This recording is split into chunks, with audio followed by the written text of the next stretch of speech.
All right, Tyler, welcome to the show. Thanks, Tom. Appreciate it. Pleasure to be here. Yeah, absolutely. So, Tyler Basu is the best-selling author of several books, including Lifestyle Business Blueprint. He's the founder and host of the Chatting with Champions podcast and a sought-after business consultant. Did I say your last name right? Yeah, Tyler Basu. That's right. Yeah. All right, perfect, man. Cool. Well, tell us about your background and kind of how you got started as an author, blogger, and podcaster. So I always tell people that my journey began when I read a book called Rich Dad Poor Dad, and I had just finished high school at the time, and the neighborhood that I come from, wasn't the nicest neighborhood, and so I had a lot of ambition at the time. I was pretty eager to move to get ahead in life and make some money. So a friend of mine suggested I read that book, Rich Dad Poor Dad, and that's what kind of sparked my journey into business and entrepreneurship and all that kind of stuff. And I actually followed a similar path to what Robert Kiyosaki did, because when he before he wrote the books, he was uh, working for Xerox in sales, and he said if you want to do well in business, you should probably learn sales. So that's what I did. I bounced around in a few different industries, from selling in retail to network marketing to promoting seminars, and then eventually into direct sales. I was going door to door for about a year and a half, up until I was about 21 years old. And I was reading everything I could get my hands on. I mean, all the business books. I was listening to all the audio stuff, Tony Robbins, Jim Rohn, all those guys. Going to seminars. I guess you could say I was kind of a, personal development junkie. I hear that term bounced around sometimes. And then, so by the time I was 21, going on 22, I decided that I wanted to get into real estate. And I was interested in getting into real estate, selling it at first, but more importantly, to learn how to invest in real estate. So that's the path that I was headed on at the time. And while I was studying in college, I had to take this real estate program to get into the industry. I started playing around online, and I started following people online, reading blogs, listening to podcasts, and then I decided, you know what? I think I should be creating some content. I got to stop just consuming all this stuff, because it's not doing me any good to learn all this information and not do anything with it. So I started blogging in this would have been 2011, late 2011, early 2012. And I was blogging for about 6 months to a year, just trying to learn WordPress and just sharing some of those things that I was learning from books I was reading and seminars I was going to and such. And then I got the idea to start interviewing people. So that led me to create chattingwithchampions.com. I started doing interviews, putting those on the site, and then by 2013, I had launched a podcast.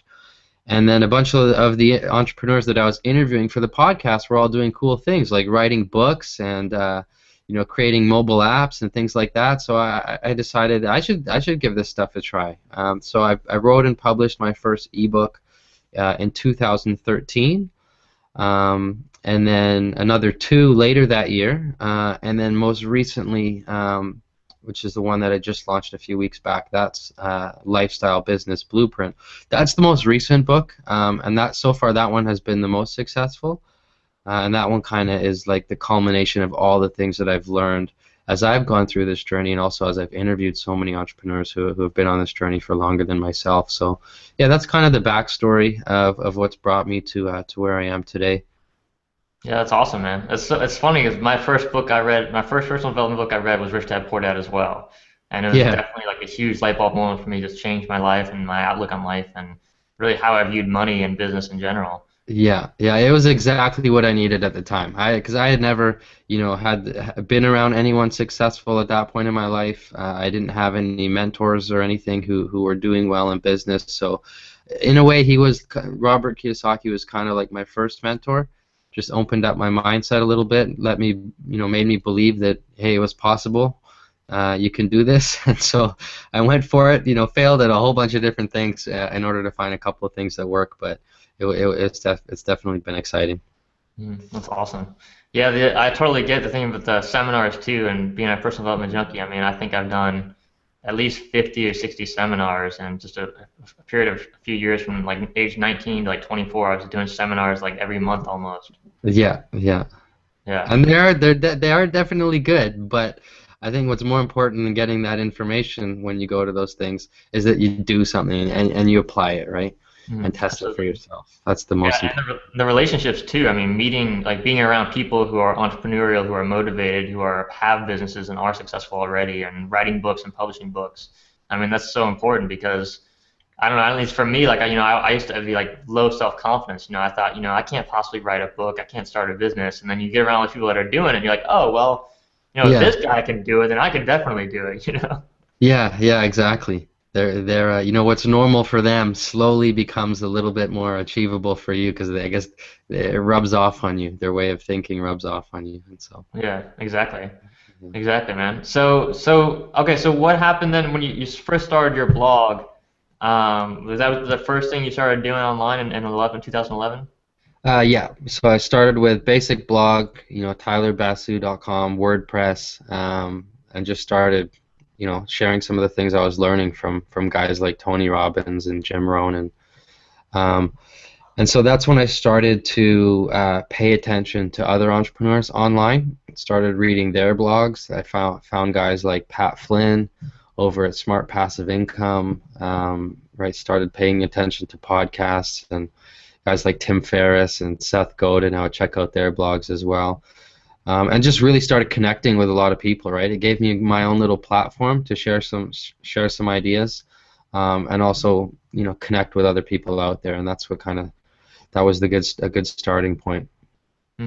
Absolutely. I think that's such an important point is that you actually do go out and make those connections because I think a lot of people, if you're a blogger, author, writer, or even an entrepreneur sometimes, you can stay in your office all day long and just type and write books and write blog posts and articles and stuff. But if you don't actually like connect with people and build those relationships, it's really hard to get ahead because, you can't succeed as a one-man team or a one-person team. Yeah, yeah, and it is. I mean, to a certain extent, it is great to connect with people online. But I'm a big fan of going out there and meeting people in person. And I'm fortunate because I live, in Vancouver, which is a big city, and we have a very big business community here. So there's always seminars, there's always meetup events, there's always networking groups. There's no shortage of opportunities for me to go out. I'm going out almost every week at least to events, and I've met so many great people in person. And then when I go to connect with them online, really that's just a way to stay in touch until I see them in person again. But both ways. Like if you don't have the opportunity to go out and connect with people in person as much, then online is a good starting point for sure. Definitely. Cool. So tell us about your new book, Lifestyle Business Blueprint, and kind of why you wrote it and what it's about. Yeah, so as you know, I've been hosting the podcast.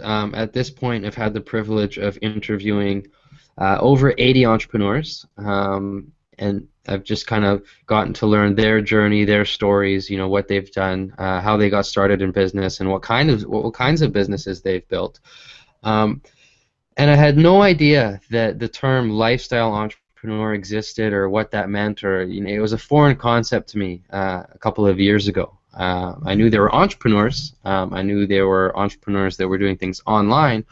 But as I interviewed more and more people, I started to figure out that some of them have got a very unique set of values and priorities, and they're building businesses that not only make money, but that give them a really awesome lifestyle. And what I mean by that is that they've got um, more free time than most people, that they've got the freedom to work from where they want.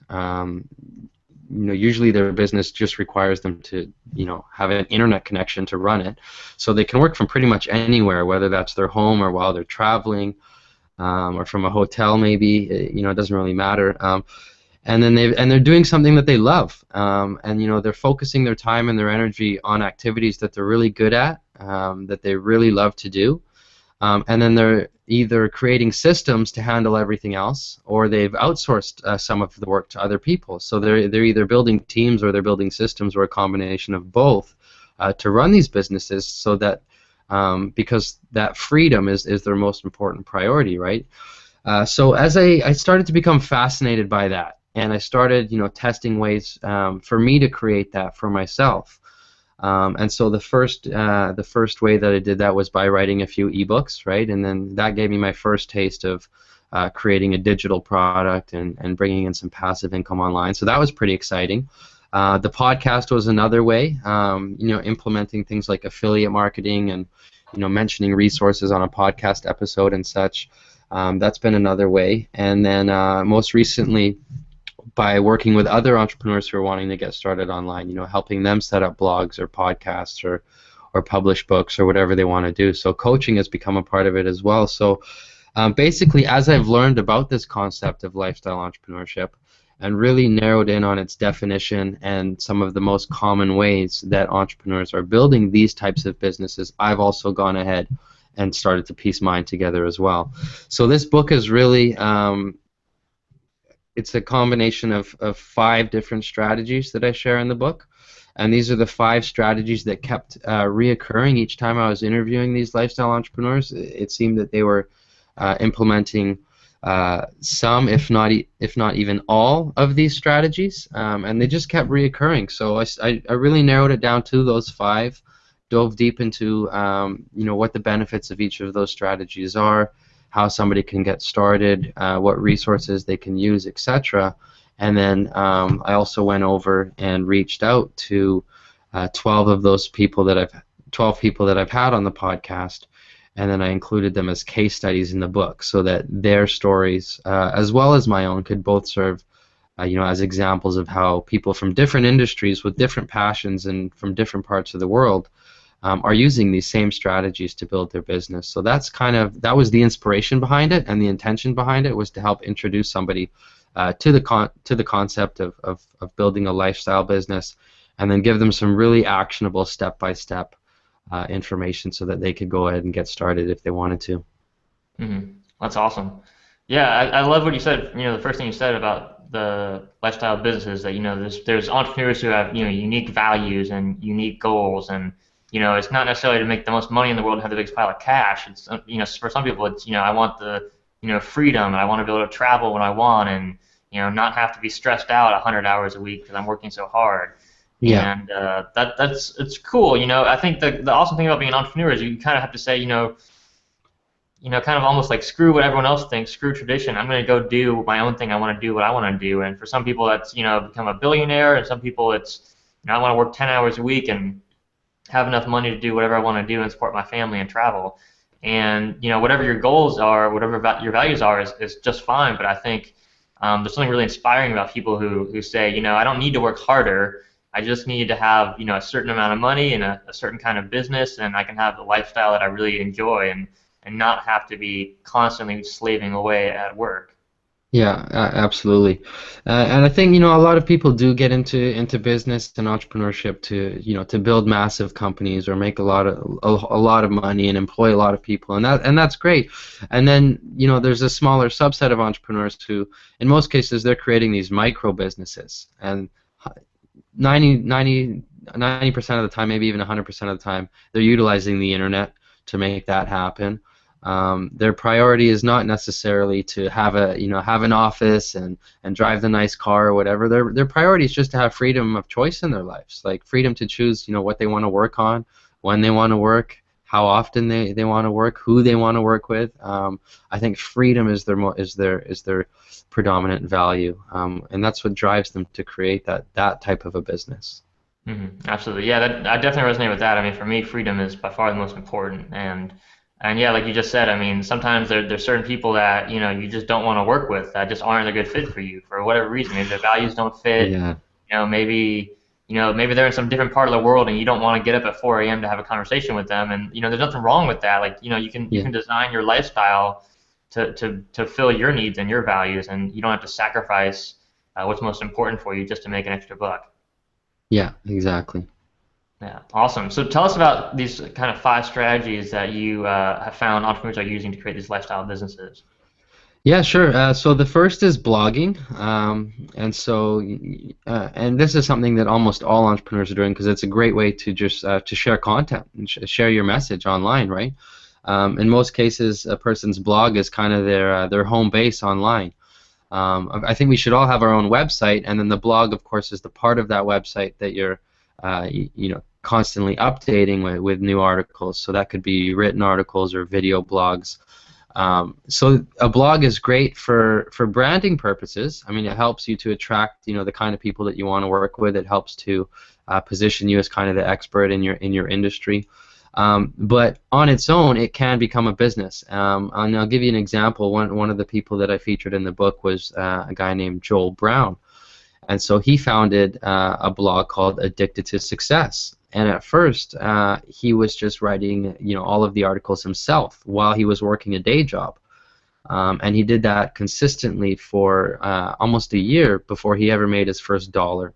And he made his first dollar when he decided to add Google AdSense to his blog, right? And so people would visit his blog, and there'd be these banner ads on the top and on the side, and if they ever clicked on one, then Google would pay Joel. And so the money wasn't much at first, but it did start to come in, and it inspired him to keep going at it, and eventually the money from the ads replaced his job, and he started attracting some contributors to the site, and other people started sharing their articles on the site. And now it's a self-sustaining business, right? He's able to travel the world, to do what he wants, to help work with other entrepreneurs. He's got a podcast now, but that's just one of the ways. So the 4 other strategies. The second is podcasting, and so this would be for those who are unfamiliar with podcasting. You're just it's kind of like blogging, but you're sharing your message in an audio form. There are video podcasts, but for the purposes of this book, I focused on the audio format. And so you can go over to a place like iTunes or Stitcher and subscribe to a podcast. There's thousands of them out there now on all kinds of different subjects. Some do interviews. Some it's just one person sharing their expertise. Sometimes there's a co-hosted show. There's different formats of podcasts, but essentially it's the same thing. You're sharing your message, right? You're giving helpful advice. You're entertaining people, and there are a few ways that you can monetize that as well. You could have sponsorships for your podcast if you've got enough listeners.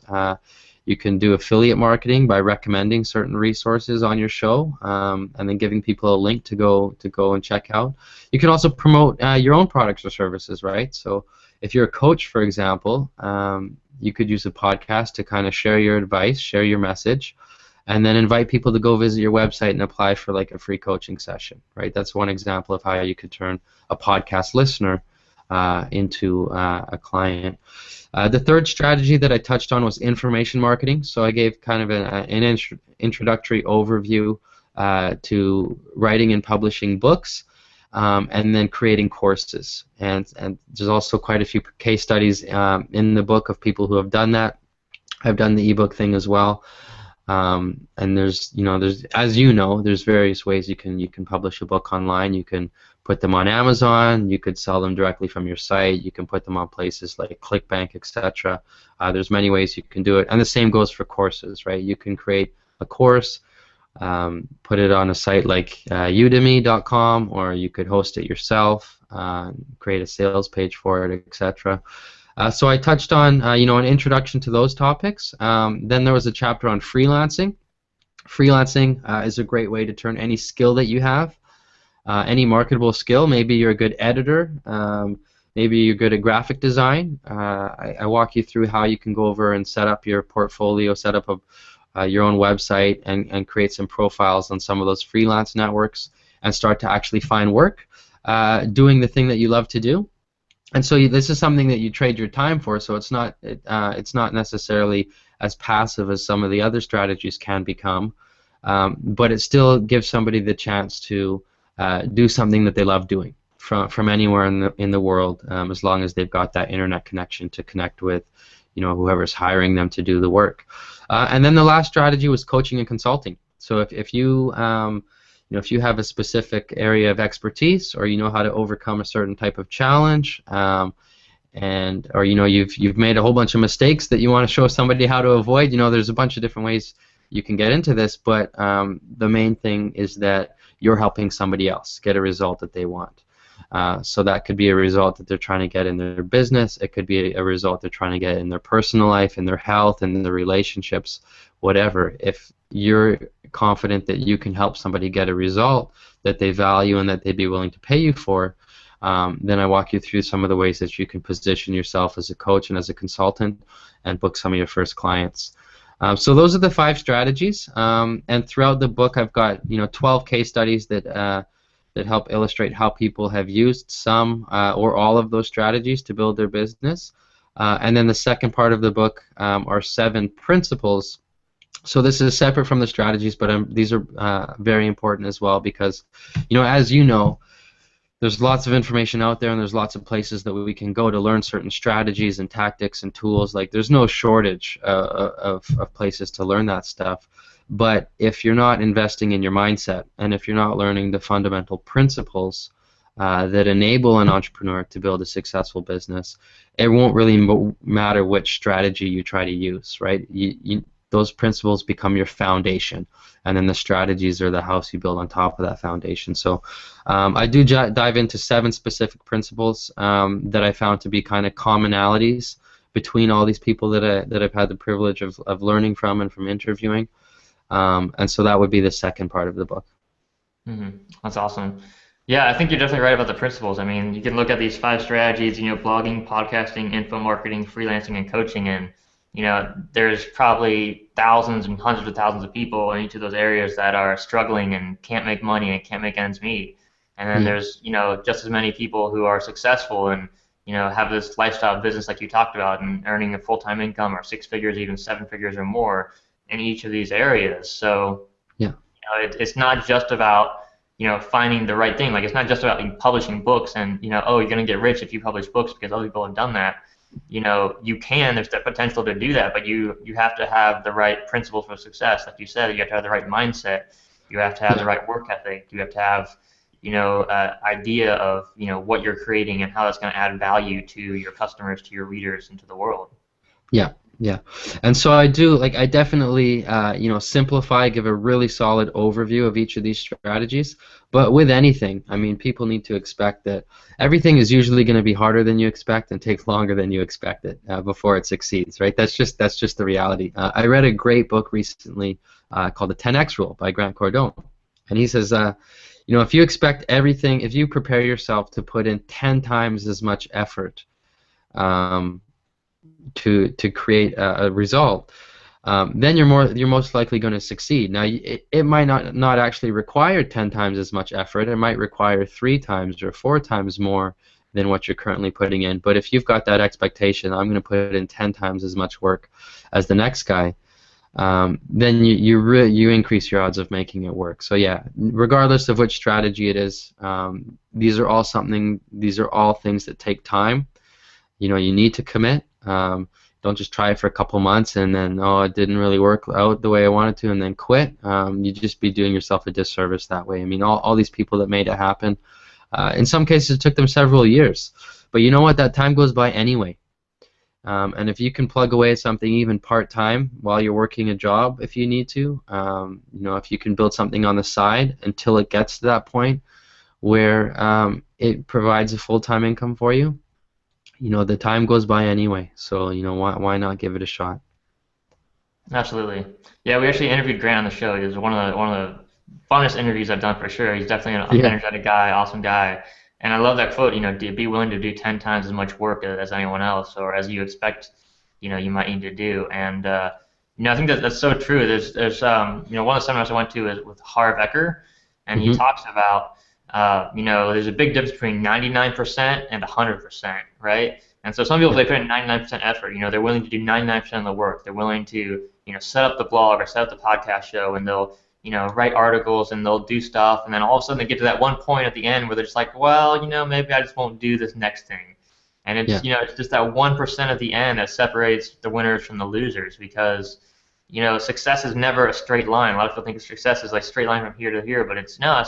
You've got detours and you've got problems and you've got challenges, and eventually you get, to your goal and you achieve that income goal or that lifestyle goal or whatever your goal you're set. But it doesn't happen overnight. And sometimes just the smallest things can make a huge difference. Like, One place I really learned this lesson well was in college. My senior year in college, I was in this entrepreneurship course called the Spine Sweat Experience, and basically we had to create a business plan and present it to a board of venture capitalists and investors.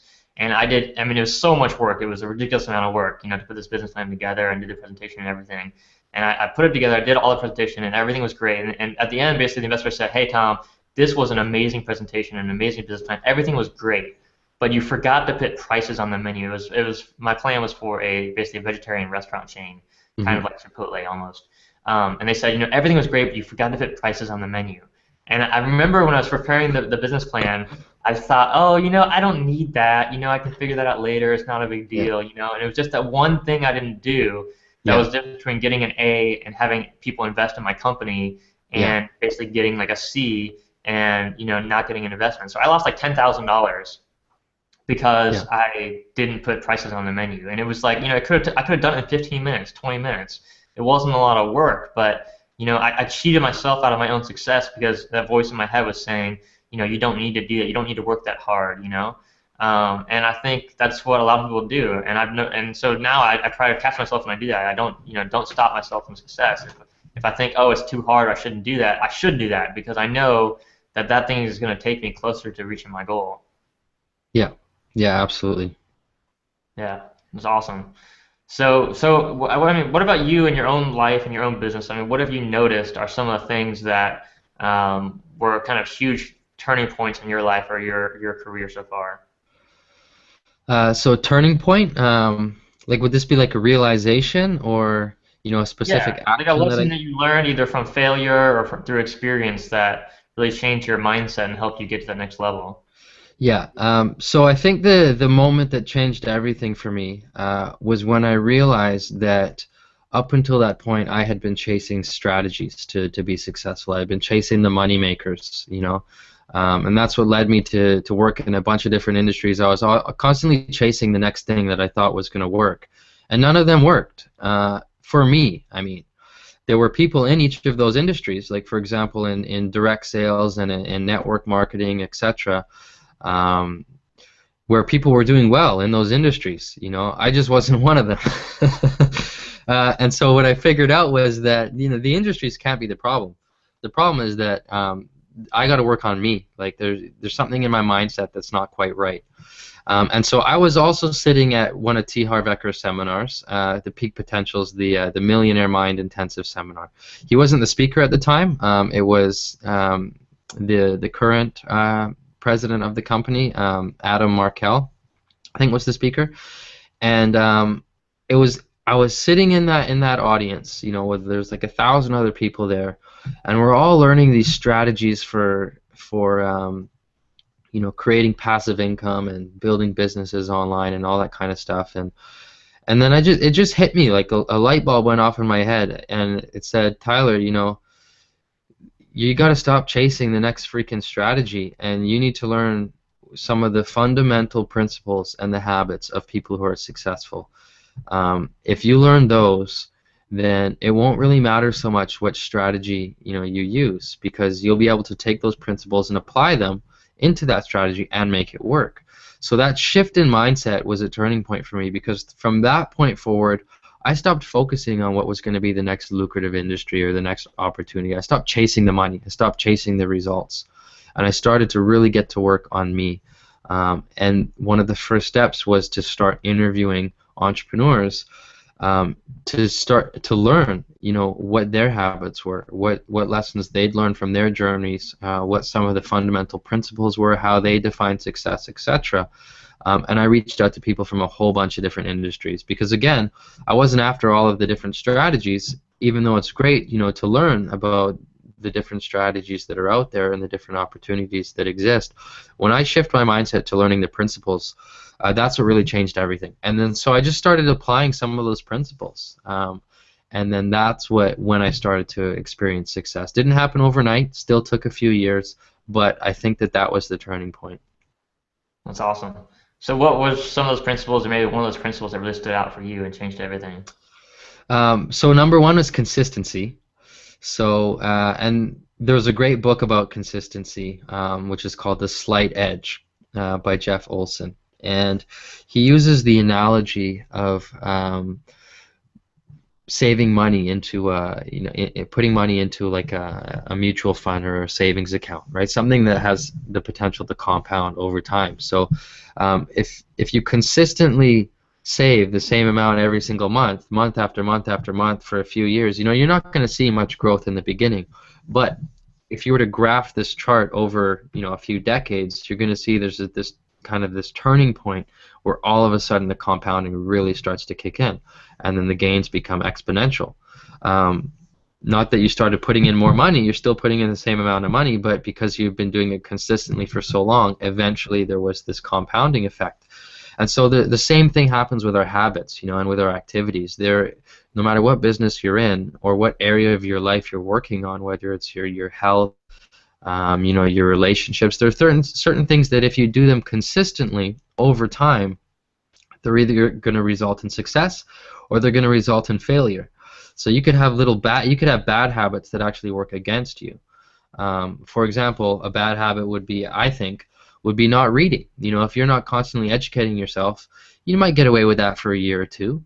But no matter what industry you're in, the people who are educating themselves, they're probably going to get ahead. And in a few years, it's really going to show that you haven't been staying on top of your field. You haven't been continuously learning, and then that result is going to show. It's going to show up, right? And then the reverse is also true. If you do read consistently, it might not have a huge impact on your results in the short run, but in the long run, if you've been learning and learning and learning consistently for years and years and years, and then eventually decades, that's going to compound. And you're going to have insights and experiences and wisdom and opportunities that are going to be presented to you that wouldn't have otherwise if you hadn't been investing in yourself consistently. So little things like that. I made it a priority to do certain activities consistently, and not just in regards to business, but my personal life as well. Like I've made commitments to go to the gym a certain number of times a week. Made a commitment to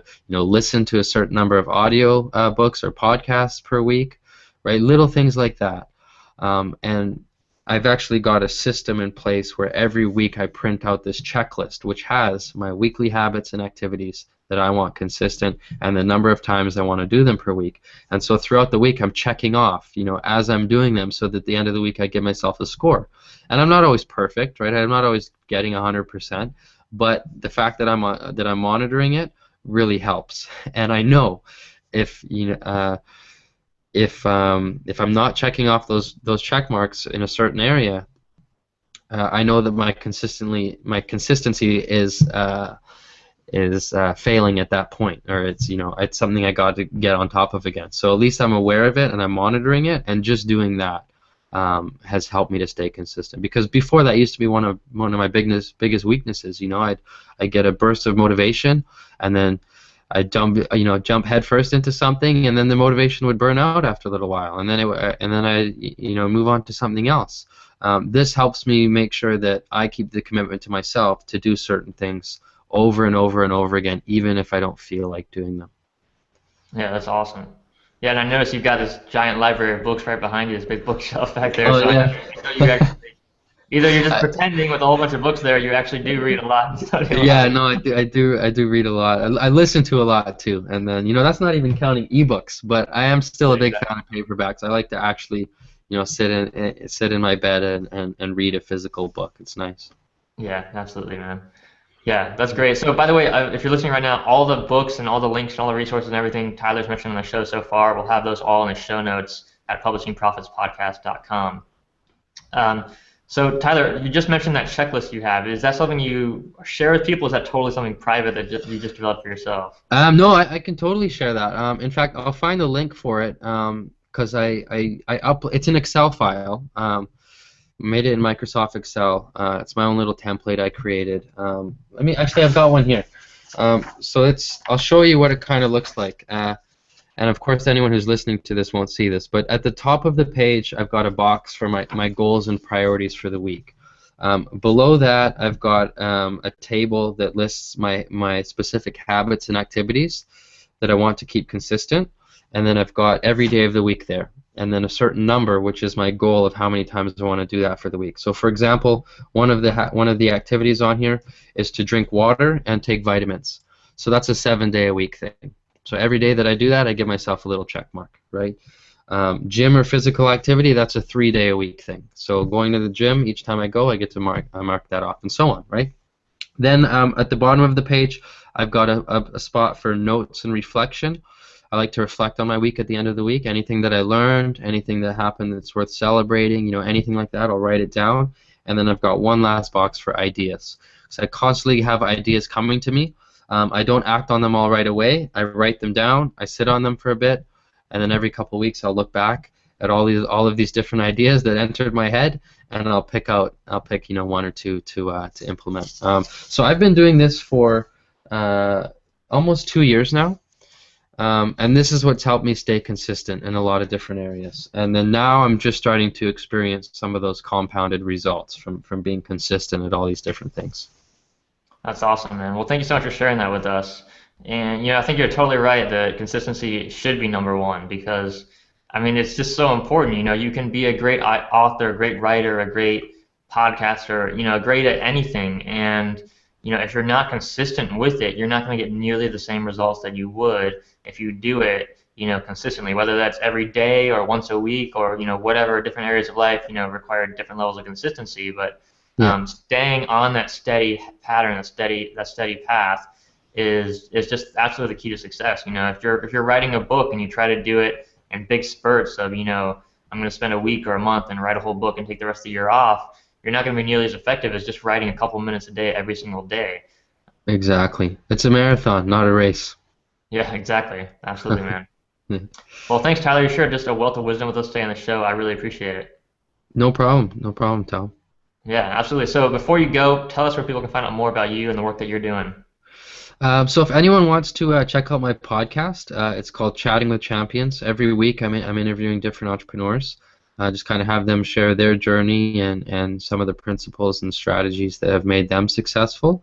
And then my personal website is tylerbasu.com.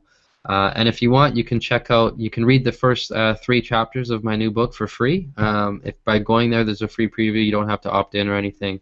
Check that out, and if you like the first 3 chapters, there's a link to go and grab the book from Amazon. And again, that book is called Lifestyle Business Blueprint. Awesome. Thank you so much, Tyler. Appreciate it. No problem, Tom. It's always a pleasure chatting with you. Thanks. Yeah, thanks so much.